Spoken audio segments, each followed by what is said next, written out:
Good afternoon, ladies and gentlemen, and welcome to the Proteome Sciences PLC Annual General Meeting. Throughout this recorded meeting, attendees will be in listen-only mode. Questions are encouraged. They can be submitted at any time using the Q&A tab situated on the right-hand corner of your screen. Just simply type in your questions at any time and press send. I'd now like to hand over to Chairman Christopher Pearce. Good afternoon. Thank you very much indeed. Ladies and gentlemen, thank you for coming here today to attend our Annual General Meeting. I'm Christopher Pearce, Chairman, and I shall be chairing the meeting today. I'd like to introduce those members of the board to whom you are addressing this meeting. We have Mariela Songen, our Chief Executive Officer, Ian Pike, our Chief Scientific Officer, Abdul Amari, the Chief Financial Officer, Richard Dennis, who in fact is overseas at the moment, is attending virtually, our Chief Commercial Officer, and our non-executive directors, Ursula Ney, Roger McDowell, and Martin Diggle. The quorum for this annual general meeting is 2 members. As there are 2 members present, I declare the meeting open. I'll read you a short AGM statement that will be released on RNS. Questions relating to the AGM statement may be asked before moving to the formal business of the meeting. The annual general meeting statement.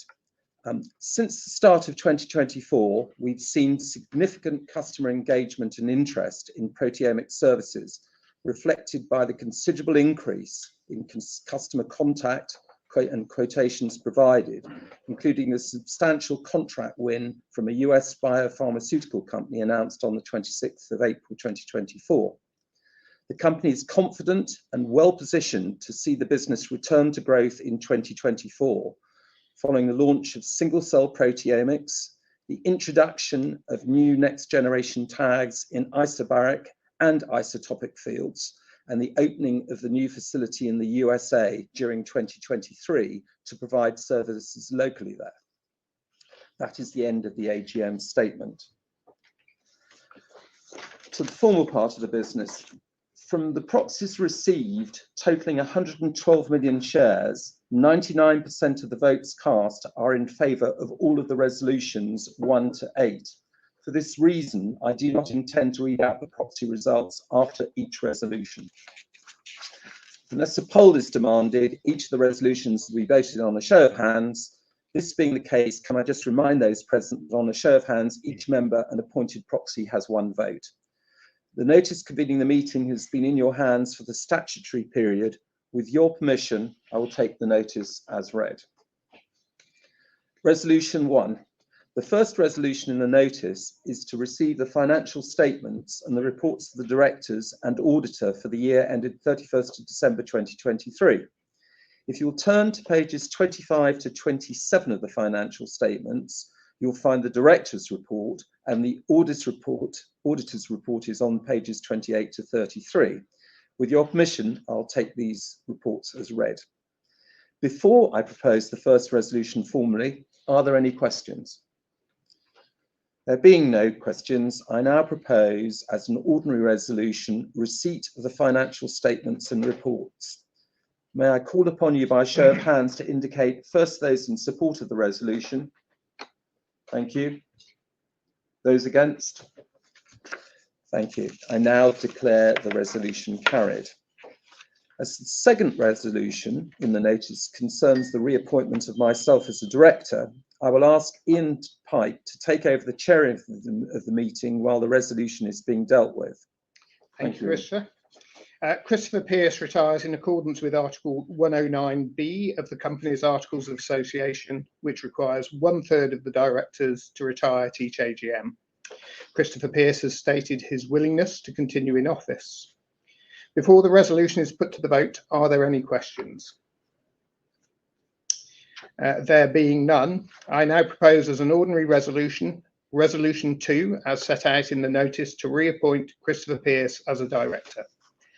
May I call upon you by a show of hands to indicate first those in support of the resolution? Thank you. Those against? Thank you. I now declare the resolution carried and now hand the chairing of the meeting back to Christopher Pearce. Ian, thank you very much for doing that. The third resolution in the notice is to reappoint Ursula Ney as a director. Ursula Ney retires in accordance with Article 109B of the company's Articles of Association, which requires 1/3 of the directors to retire at each AGM. Ursula Ney has stated her willingness to continue in office. Before the resolution is put to the vote, are there any questions? May I call upon you by a show of hands to indicate those in support of the resolution? Thank you. Those against? Thank you. I now declare the resolution passed. The fourth resolution in the notice is to reappoint Mariola Songen as a director. Mariola retires in accordance with Article 109B of the company's Articles of Association, which requires 1/3 of the directors to retire at each AGM. Mariola Songen has stated her willingness to continue in office. Before the resolution is put to the vote, are there any questions? I now propose as an ordinary resolution, Resolution 4, as set out in the notice, to reappoint Mariola Songen as a director. May I call upon you by a show of hands to indicate first those in support of the resolution? Thank you. Those against? Thank you. I now declare the resolution carried. The fifth resolution in the notice is to reappoint Richard Dennis as a director. Richard Dennis retires in accordance with Article 109B of the company's Articles of Association, which requires 1/3 of the directors to retire at each AGM. Richard Dennis stated his willingness to continue in office. Before the resolution is put to the vote, are there any questions? I now propose as an ordinary resolution, Resolution 5, as set out in the notice, to reappoint Richard Dennis as a director. May I call upon you by a show of hands to indicate first those in support of the resolution? Thank you. Those against? I now declare the resolution carried. I'd just like to say thank you to the director who have stood, and particularly to welcome them back onto the board again before we move on to the sixth resolution in the notice, which is to reappoint Cooper Parry Group Limited as the company's auditors and to authorise the directors to fix the auditor's remuneration.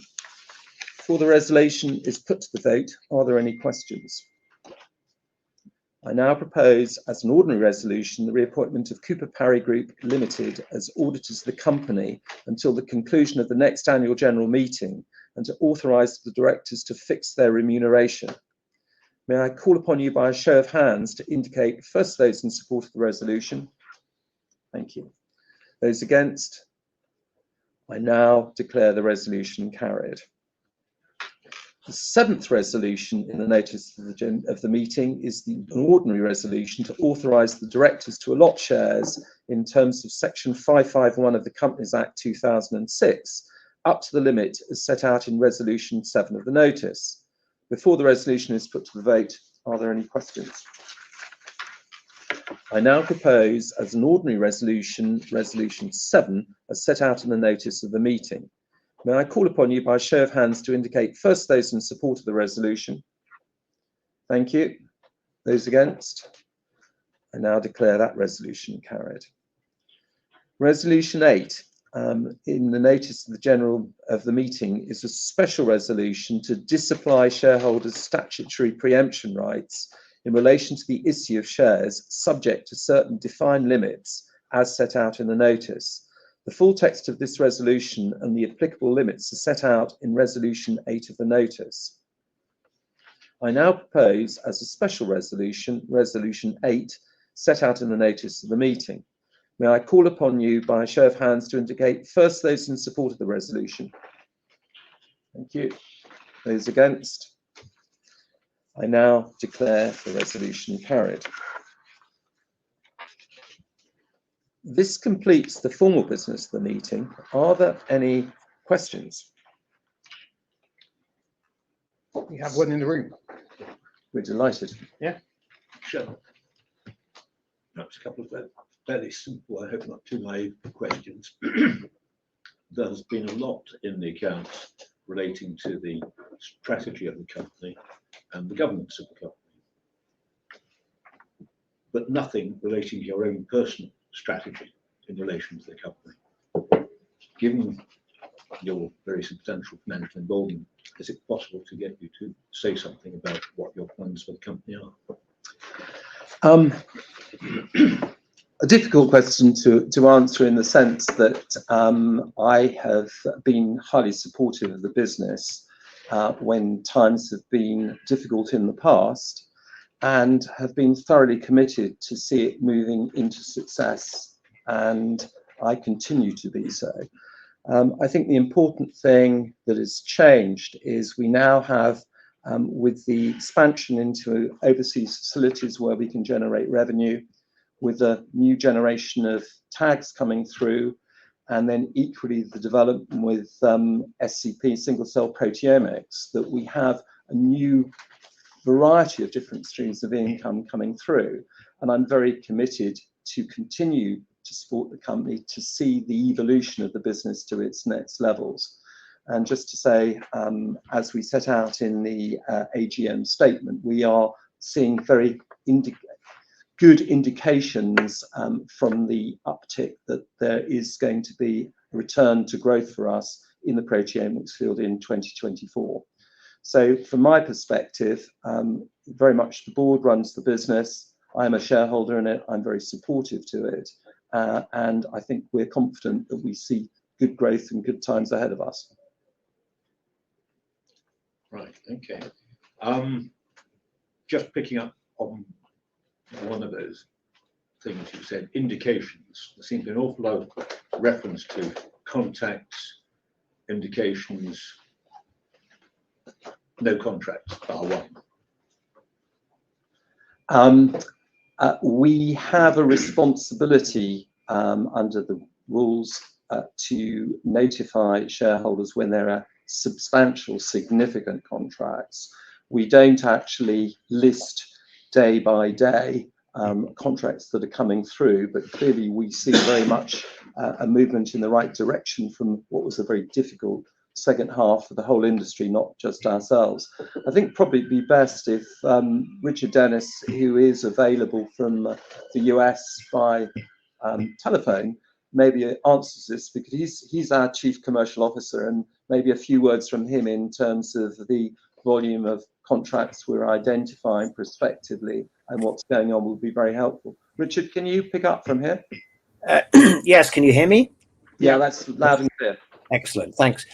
So yes, as Christopher said, we have an obligation to announce significant contracts that have won. We made an announcement in April this year for a US biopharmaceutical company, and I think in 2022 we announced an even larger project that we won from a European company. So they were significant orders, and our expectation is these will continue. But we win orders on a weekly basis, and that's part of our more bread and butter services that we offer. But clearly, we don't want to announce an RNS for every one of those, independent of the value of them. But we get orders coming in from mainly the US, which is not surprising since that's where most of the biopharmaceutical research and development is performed. But similarly, we get orders from the UK and the European Union as well. If I may just compliment that, actually, Richard, I think what we're seeing in, as we put in the report and accounts, the volume of interest in statements of work, which are where you're in detailed discussions to conclude longer term or contracts and of substance, clearly. The numbers have actually grown most encouragingly in 2024, as well, certainly the start of the year and where we are today. And we have confidence that a number of those will convert into new contracts. We're really wanting to focus as well, in parallel to the volume of contracts we have coming through. We want to concentrate on the larger contracts, which maybe will have clinical commitments as well, because that is where we're going to be able to generate really good, long, substantial revenue streams. So very much we're focusing the business to that. And when I addressed my personal position earlier, I was very much saying what we didn't want to do was just have a very simple, straightforward services business, but we had other parallel revenue streams, all of which would combine to impact and to grow the business. So for a small company, we've invested substantially in the facility in the US. We're delighted to have it operating now. That's where, as Richard said, we see a lot of the future, and certainly one of the largest markets is probably 50% of the global space as a whole.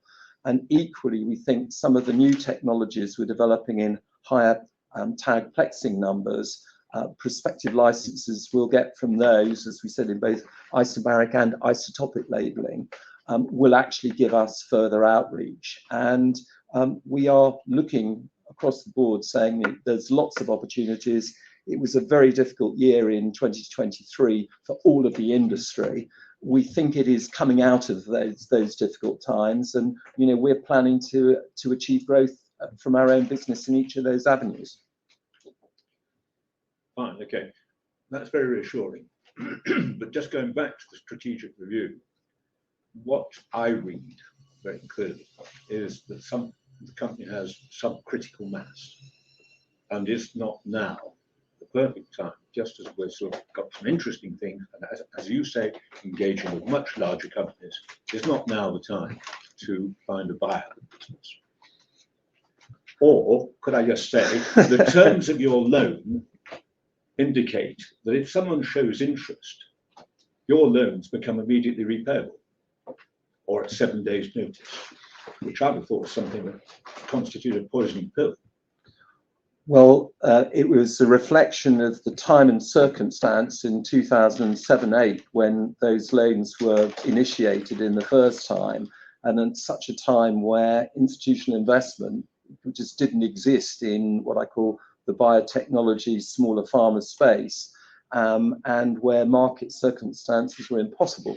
At that time, those were what I call the terms or the basis of how such loans, because clearly I had to protect my own position in what I did, and clearly I will be very supportive should the right opportunities come in any which way to actually make sure we're going to do best for what will be shareholders, and I include myself as a very substantial shareholder in that.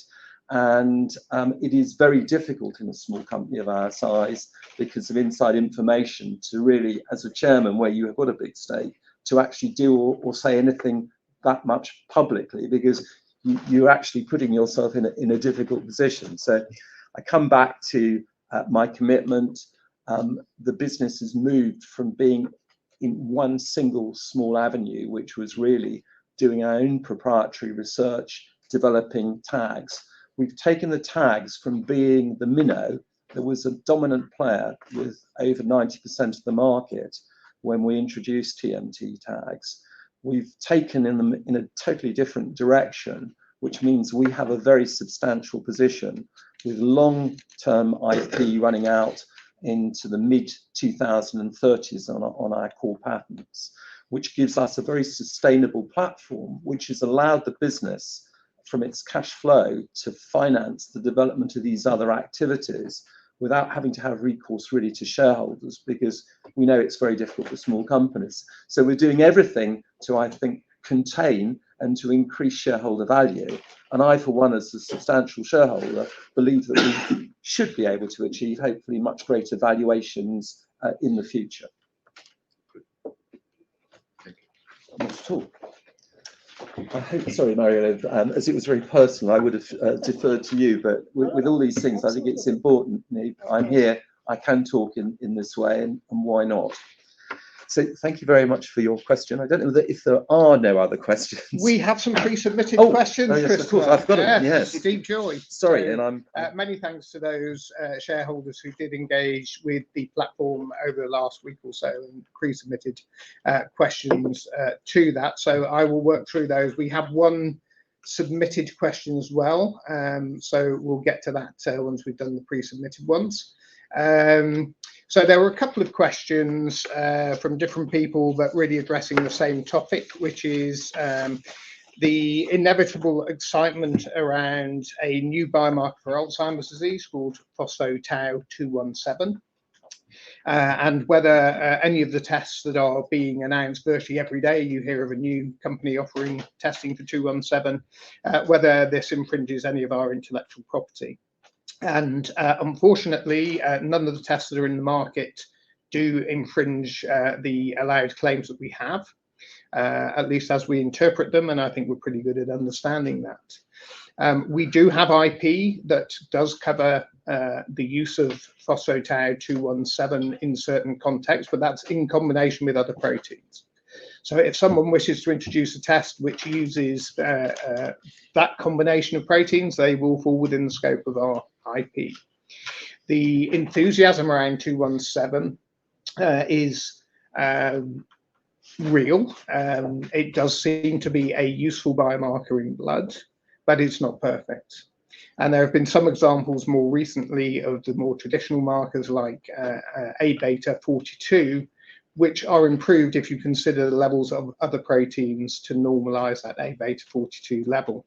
So it's entirely possible, and it might well be probable, that the combination of proteins that we have alongside 217 in our claimed patents will be more useful, more powerful as biomarkers.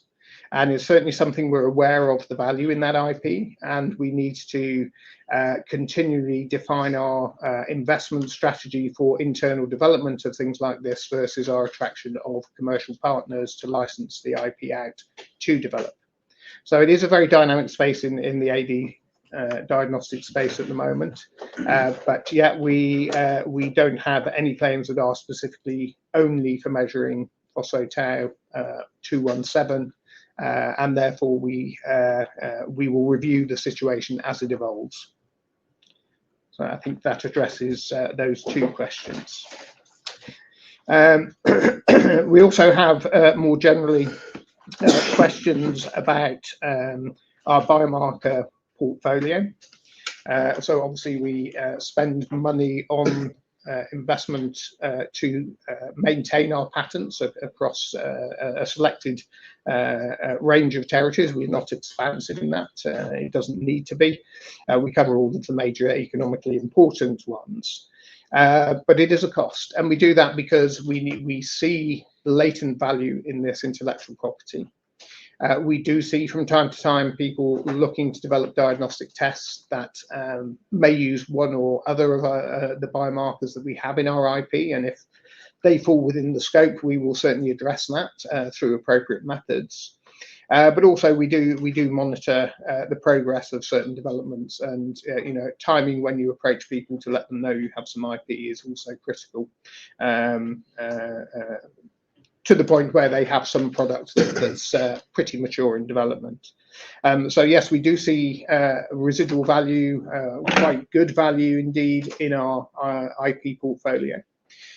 We will, when able, invest further in developing that IP, as we have done across the TMT portfolio for 2 decades now. And we will continue to look at the biomarker space, and if we see new biomarkers from our internal studies or with our partners, then we'll certainly engage in patenting around those. I don't know if Mariola, you want to say anything else around that, but the IP is an important part of our value proposition. Yes, thank you. Yeah. Okay, a slightly, I guess, related question to the one we had earlier from the floor. Has Proteome Sciences ever been approached for a takeover from another company? Mariola, I'll pass that over to you. Yes, thank you very much, Ian. Well, of course, we can assure the audience that if there would have been something that falls under the, as an AIM-listed company, under the disclosure rules, we would have complied. So as you didn't read anything, you can take from that that nothing at least materialized to a degree that would have been announced. However, as you can always appreciate, and we are talking to the market. We are in touch with many clients, customers, etc. So it's quite natural. So talking about a project that you always also talk, it's would it make sense to, work closer? I'm not talking about M&A, just working closer together. And so that is a constant topic. It's coming up every week, every month, but most of it doesn't proceed really further. Thank you, Mariana. Very good. So moving on, we have the perennial question. It does crop up every year, I think, for about the last 7 or 8 years, quite reasonably. Do you think Randox will release their stroke test this year? Thank you. Well, we certainly hope so. We are not in the driving seat of that. Of course, it's for them to develop the technology and release it when they believe it's market ready. I would fully expect them not to release anything until it is market ready. But based on what they've been saying at different meetings over the last 12 months or so, it sounds like they believe it's getting there. And I would entirely hope that we'll see that entering the market in some form later this year. But we have no specific knowledge around that. And of course, people are able to go and ask Randox the same question. Unfortunately, they're not quite as visible as we are. So unless you go to the Grand National, of course, you can see them everywhere now. Pardon me, Asa. Yeah, very good. Thank you. Okay, so I'm hogging all these questions at the moment. Let's go to this one. Do you expect to increase the size of the workforce in your San Diego laboratory this year? Maybe Abdul, you want to comment on operations side? Yes, happy to do so, Ian. So, I mean, we've set up the lab, have a team there, it's functioning, has already worked through first projects. What we can say, it's scalable. So when we set it up, we wanted it to be scalable, but this will depend on, how the business further develops, and certainly if the demand is there, we'll be able to scale it up, and I think that's as much as we can say at the moment. Thanks, Abdul. And yeah, I mean the California market is vibrant, and we will make sure we're right sized for that market as and when we need to be. It's also very dynamic from a recruitment point of view. So if we need to add people, it's a relatively straightforward process to do so. Next question, does the company plan to offer commercial DIA biomarker services? For those who are not familiar, DIA is a different way of doing mass spectrometry to the way we do it with TMT. It's popular with a lot of academic groups. There are some companies doing that. Richard, do you want to make some comments on that? And you're on mute at the moment. Yep, thank you, Ian. Yeah, we continue to look at the marketplace. I think the majority of the clients who come to us, basically they're just coming to us for our expertise to be able to perform proteomic analysis. They're probably unaware that there are different ways of performing that analysis. We believe that there are strong arguments for using tandem mass tags from a technical perspective. But we continue to monitor both the markets there, and we'll act accordingly in the future. Yeah, thanks, Richard. And I would just add to that the introduction of our extended TMT Pro range, which will actually go to 35 plex. We keep calling it 32 because you can do 32 samples and use the other 3 channels for internal controls. That's going to make TMT much more competitive in the throughput area compared to DIA, so we'll be able to do more samples in the same amount of time.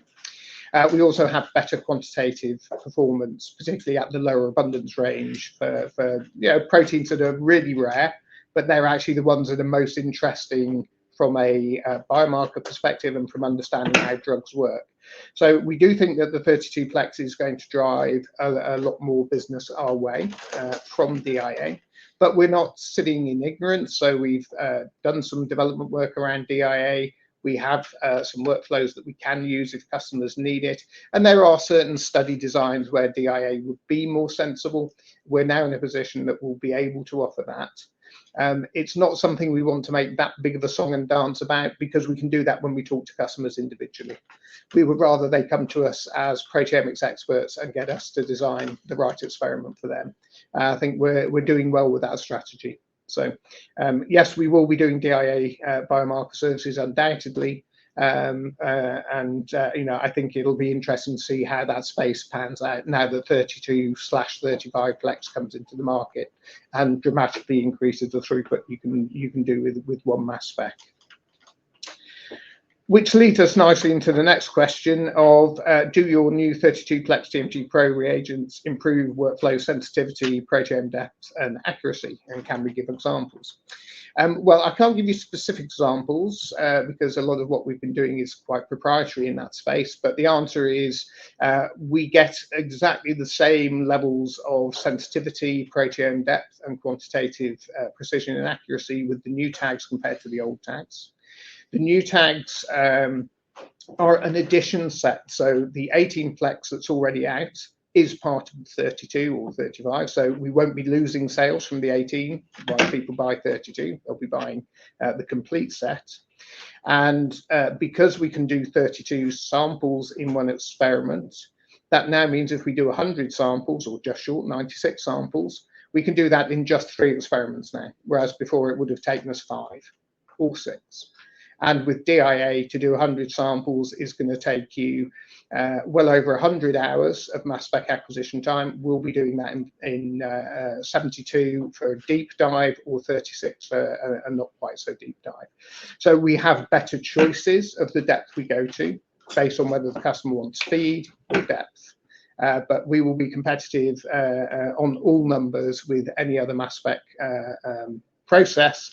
And actually, I think for the quantitative side, we will be much better than most of the other application areas in that lower abundance range where it really matters. I don't know if anyone else wants to chip in. I think it's a fairly technical question, that one. Okay. Next, sorry, that's another question about technology. When do we expect to offer our proteogenomic services? That means looking at genetic analysis and protein expression in the same experiments. So we're still not interested in developing genetic or genomic data because that's uncompetitive price-wise. It's very difficult to make money doing that. But what we focus instead is in our data science team, the ability to process other people's genomic data alongside the proteomics data we generate for them, or that they've also had generated within their internal resources. And that combination of looking at how genes, how the intermediary states of the messenger RNA, and then the proteins themselves play together is really important in truly understanding how to treat many diseases. And there is a fourth dimension, which is the metabolome, which we haven't talked about. We mentioned in the report and accounts, I think that we're looking into metabolomics as a partner technology as well. And there we're much better positioned to offer combined proteomics and metabolomics, and we'll certainly say more about that in the interims. But yeah, proteogenomics, we're pretty much ready to start announcing that from a data analysis point of view. It's not quite fully developed yet, but at some of the conferences later in the year, we'll be moving towards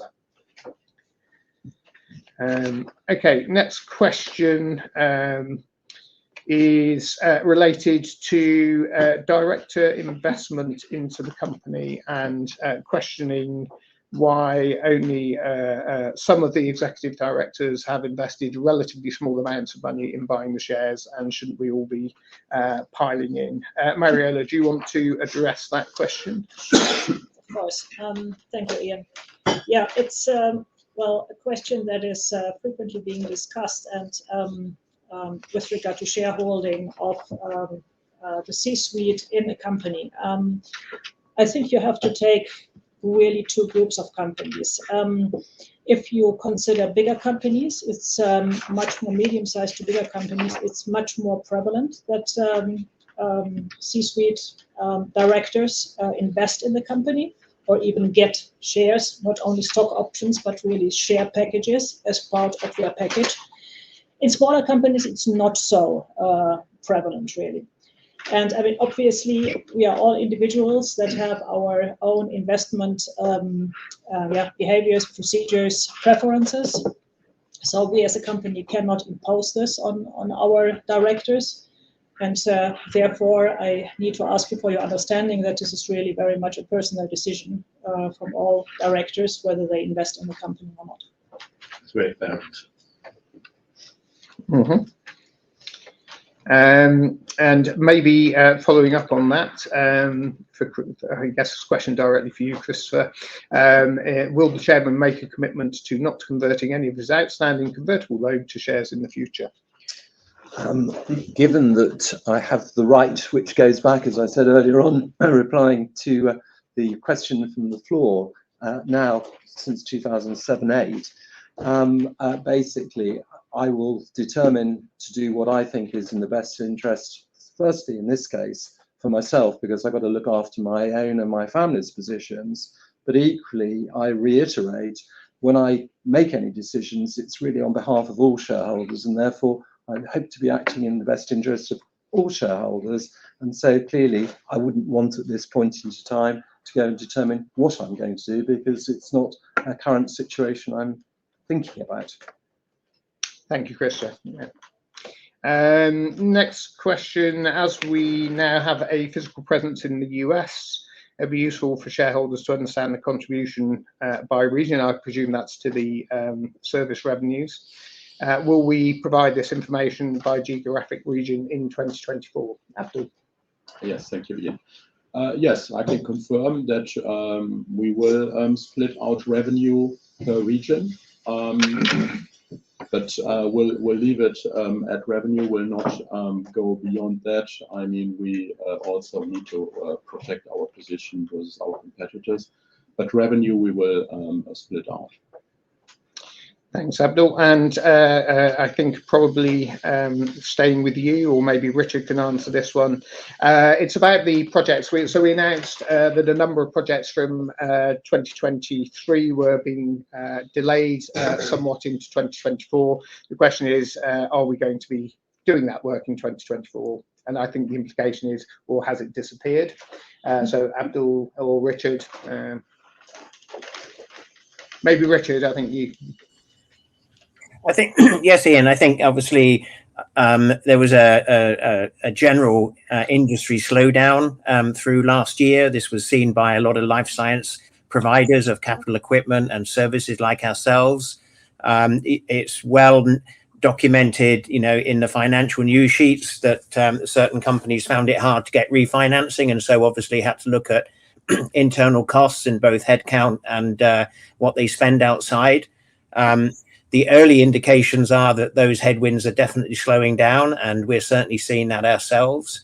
Obviously we have made an investment in the US, and that was primarily to satisfy the US customers by having goods on soil, so to speak.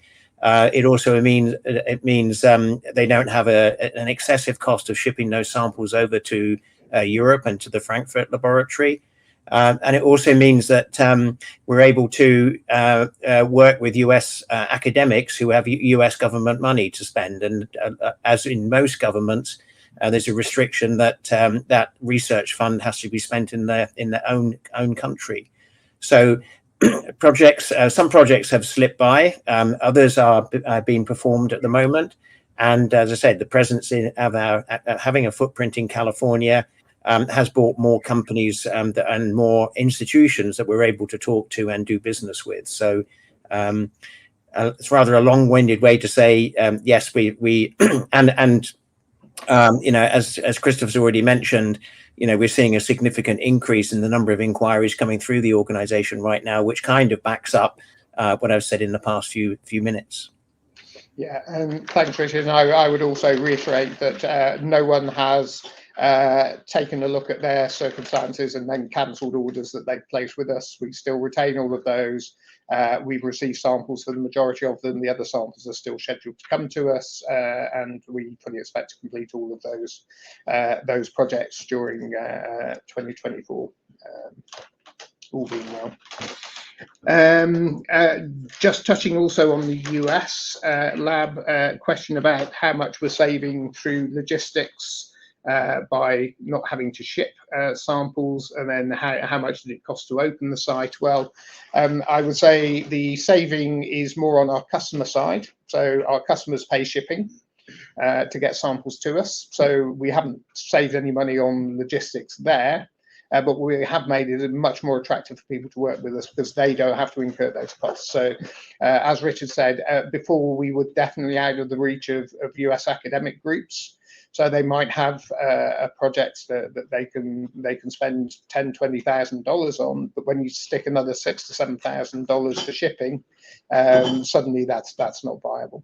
So we're benefiting, and because we're a US Inc., we can receive US government funds from NIH grants and other grant schemes that have to be spent in the US.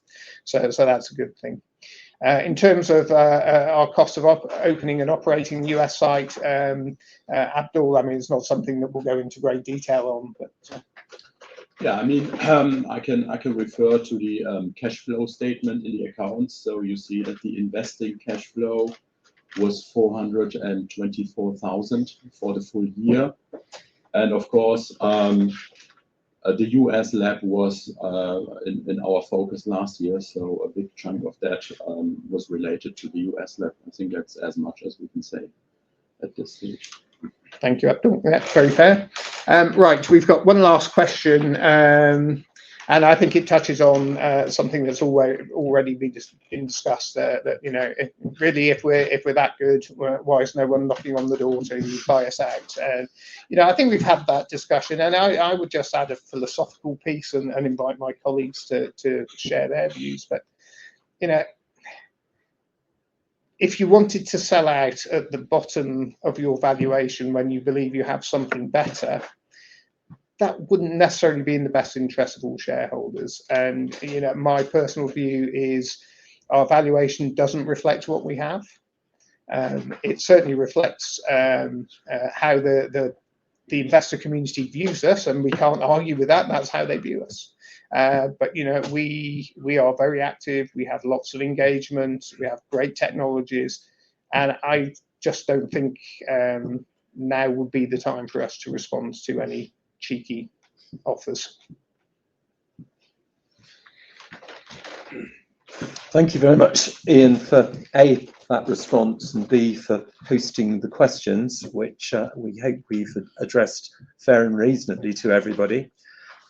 Just to go and say to everybody, thank you very much indeed for actually attending this meeting.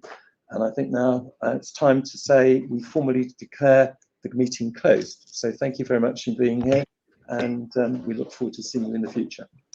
That's great. Thank you very much to the board of Proteome Sciences. Could I please ask attendees online not to close the sessions? We'll now automatically redirect you for the opportunity to provide your feedback in order that the board can better understand your views and expectations. This may take a few moments to complete, but I'm sure will be greatly valued by the company. On behalf of the board of Proteome Sciences PLC, we'd like to thank you for attending today's annual general meeting and wish you all a very pleasant afternoon. Thank you. Thank you.